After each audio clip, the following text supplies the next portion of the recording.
Welcome back. Last time we considered that a vector is a physical quantity, so that if two different observers are looking at that vector using different frames of reference, then the difference between the components that they measure for that vector must be able to be obtained if you know the difference between their frames of reference. Specifically, if we had two observers using two different right-handed rectangular Cartesian frames of reference, then they would have two different orthonormal bases, which we label EI bar and EJ. And therefore, if we find the transformation that converts EJ to EI bar, we should be able to convert the components of the vector as seen by the observer using one frame to the observer using the other frame.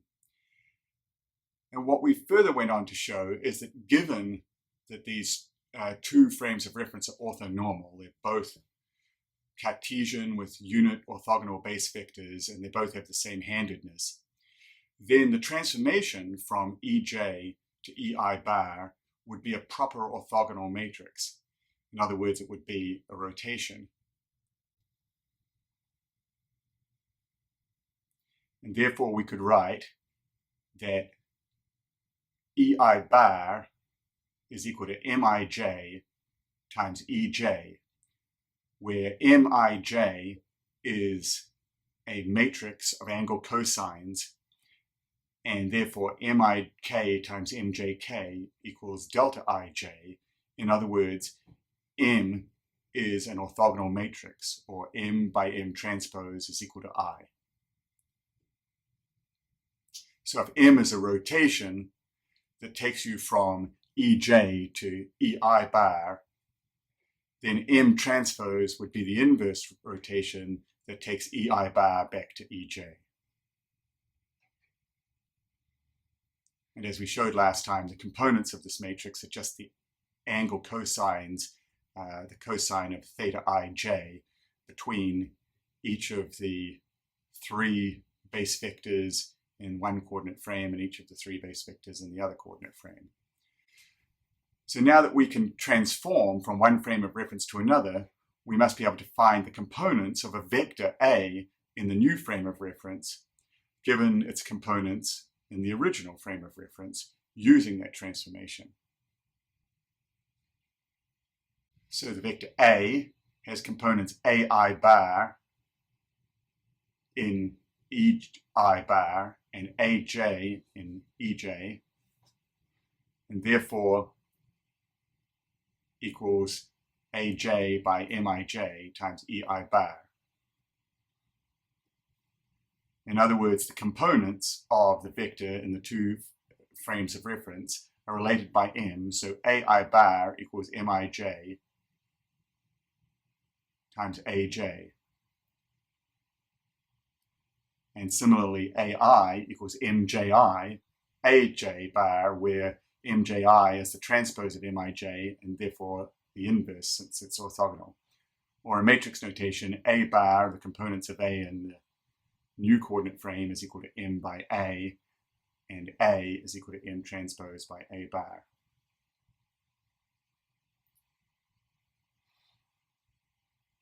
So for example, let's show using this orthogonal transformation that the dot product A dot B is independent of the coordinate frame. In other words, we're going to show that regardless of which coordinate frame we use to take the dot product between two vectors, we get the same result. And actually, that's important because it suggests that the dot product between two vectors is also a physical quantity, since the vector is a physical quantity. So A dot B in the new frame of reference would be AI bar, BI bar. Converting that to the original frame of reference would be Mij, Aj, Mik, Bk. But Mij, Mik is delta Jk, so that gives us delta Jk, Aj, Bk, which is Aj, Bj, or if you prefer, Ai, Bi. In other words, Ai bar, Bi bar is the same as Ai, Bi. So as another exercise, you can do the same thing yourself for the vector product, A cross B. So if A is a physical quantity and B is a physical quantity, then you'll be able to show that the cross product is also a physical quantity. And therefore, regardless of which frame of reference you use to calculate it, you'll get the same vector.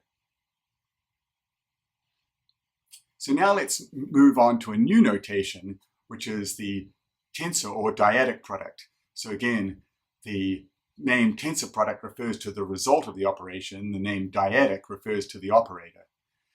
So we've said before that a tensor is defined by two vectors. For example, the stress tensor is defined by the traction vector t, which has units of force per unit area, and a unit normal vector n, which is dimensionless. We'll be introduced to other tensors as the course goes on. And just as there are vector operations between two vectors that yield scalars, in the case of the dot product, or vectors in the case of the cross product, the dyadic product yields a tensor. So here the tensor C, the rank 2 tensor C, is equal to the dyadic product of the vector A, dyadic B.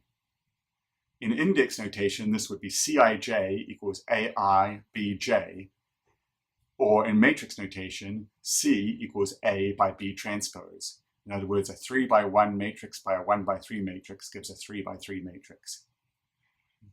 So we could write this as A dyadic B equals AI EI dyadic Bj Ej, which would then be AI Bj by EI dyadic Ej. And so this product of the unit vectors, this dyadic product or tensor product of the unit vectors, are called the unit dyads. So there's actually 9 of these for each possible combination of I and j of these unit dyads. And in the special case, when we take EI by dyadic EI, we get I, the identity matrix, or identity tensor. We can also show that A dyadic B transforms one vector V to a new vector, which is B dot V by A. So that's a scalar times A, which is a new vector. And to prove this, let's take A dyadic B dotted with V. That would be AI Bj Vj times EI, which would therefore be equal to A by B dot V, since the Bj Vj would be the dot product of B and V. So we can see from this that the dyadic product is not commutative. In other words, in general, A dyadic B is not equal to B dyadic A.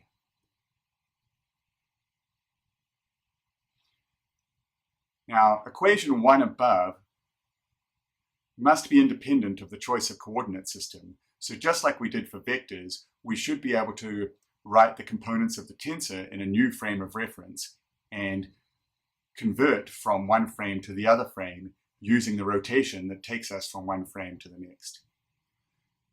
So for example, let's now rewrite A dyadic B in components of a new frame of reference, EI bar. So therefore, AI Bj bar, EI bar dyadic Ej bar is MIP AP MJQ BQ, converting the components, and now converting the base vectors, MIR ER dyadic MJS ES. And now collecting all the m's, we get MIP, MJQ, MIR, MJS, AP, BQ by ER dyadic ES. And now we can see that MIP, MIR gives us delta PR, and MJQ, MJS gives you delta QS. And therefore, and then delta PR converts AP to AR, delta QS converts BQ to BS. We therefore get AR BS. by ER dyadic ES, or changing dummy indices vector I and J, AI BJ by EI dyadic EJ. So now we've shown that AI bar BJ by EI bar dyadic EJ bar is equal to AI BJ by EI dyadic EJ. So you can see that this tensor operation is preserved when we change coordinates. Now, we don't have to stop at rank 2 tensors. We could define a rank 3 tensor by 3 vectors by taking the dyadic products of A, dyadic B, dyadic C, and then you would get AI, BJ, CK times EI, dyadic EJ, dyadic EK. So this would be a 3 by 3 by 3 matrix or a rank 3 tensor. We'll occasionally encounter higher order tensors, but most of the time we're working on second order tensors. So a second order Cartesian tensor A has components Aij, EI dyadic EJ, and in a different frame of reference, those components Aij bar would be referred to EI bar dyadic EJ bar. And so we can now expand this, again using the orthogonal rotation of matrix cosines, and we'll then be able to show that Aij MPI MQJ would be equal to APQ bar, or in matrix notation, defining APQ bar as the matrix A bar and Aij as the matrix A.